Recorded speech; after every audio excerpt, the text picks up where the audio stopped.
কই রে, কি করছিস রে? কি হলো ভাই? তুই কি বিড়ি খেয়েছিস নাকি রে? কিসব বলছিস তুই? আমি এসব কেন খাবো? তুই কি আমাকে বোকা পেয়েছিস নাকি রে? দেখ ভাই, আমি কিন্তু কেমিস্ট্রির কিং, ঠিক আছে? কোন গ্যাসটার গন্ধ কিরকম সেটা আমি সব জানি। আর এখানে কার্বন মনোক্সাইডের গন্ধ পাচ্ছি আমি। নিশ্চয়ই তুই বিড়ি খেয়েছিস। সরি ভাই, প্লিজ এটা বাবাকে কিন্তু বলিস না ভাই, প্লিজ প্লিজ। ঠিক আছে, নে, বলবো না, কিন্তু একটা শর্ত আছে। কি শর্ত বল? ঠিক আছে, 1000 টাকা দিয়ে দেবে। কোনো মগের মূল্য নাকি এটা? আমি এত টাকা কোথায় পাবো এখন? ও আচ্ছা আচ্ছা। কাকু, ও কাকু।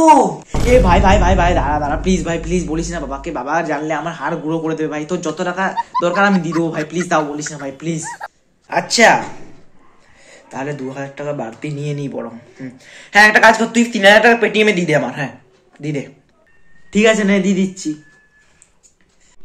ঠিক আছে, আমি চললাম তবে। হ্যাঁ, ঠিক আছে। দেখ এবার কেমন ফাঁসায় তোকে, দাঁড়া। A few moments later. ওই, তুই বিড়ি খাস নাকি রে? কি বিড়ি? সেটা আবার কি জিনিস? ও মা, তুমি জানো না কিছু? কিন্তু তোমার বন্ধু সাগর আমাকে সব বলেছে যে তুমি এবারে বিড়ি খেয়েছো।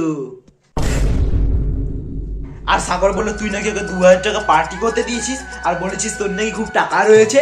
তো আমার সোনার পুত্তুর, তোর বাপ কি আম্বানি? ধোকা খাইয়ে বানিয়ে দিল বোকা।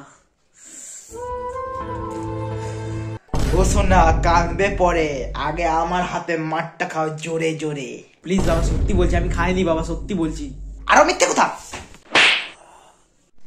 মুভি দেখে দেখে নিজেকে বিজয় থালাপতি, পুষ্পারাজ, রণবীর কাপুর ভাবছিস নাকি তুই? নেক্সট টাইম যদি তো শুনিস না, ঘাড় ধাক্কা দিয়ে ঘর থেকে বের করে দেবো, বলে দিলাম, কথাটা মনে থাকে যেন।